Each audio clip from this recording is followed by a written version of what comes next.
अस्सलाम वालेकुम गाइस। इस वक्त हम मौजूद हैं तैसा टाउन सेक्टर 53 और 54 के अंदर, जहाँ पे शाह प्रॉपर्टी बैंक लोगों के जो ख्वाब हैं अपना प्लॉट अपना घर तो वो पूरा कर रहा है। इसके अलावा आए हम ऊपर से इसकी सराउंडिंग दिखाते हैं। यहाँ पे काफ़ी तेज़ी से कंस्ट्रक्शन का काम जारी है। लोग घर बना कर और रह रहे हैं, अपना प्लॉट लेके बाउंड्रीज़ वगैरह कर रहे हैं। आए आपको लोकेशन में दिखाता हूँ।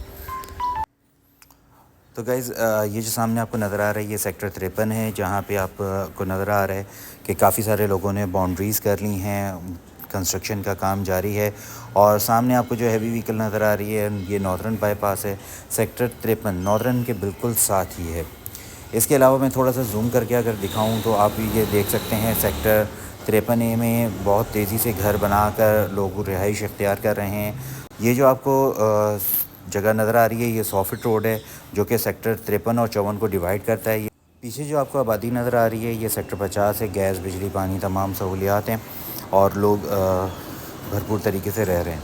इसके अलावा ये जो आपको बाउंड्रीज़ वगैरह नज़र आ रही हैं ये सेक्टर 54 है और यहाँ पे बाउंड्रीज़ और घर बहुत तेज़ी से तामीर हो रहे हैं। तो मेरे भाई, प्लॉट और घर यहाँ पे दोनों इंस्टॉलमेंट पे दिए जा रहे हैं। देर ना करें, किराए के झंझट से जान छुड़ाएं, अपने और अपने बच्चों का जो फ्यूचर है वो सिक्योर करें। प्लॉट आप लें, घर हम बना कर देंगे। थैंक यू, जज़ाकल्लाह।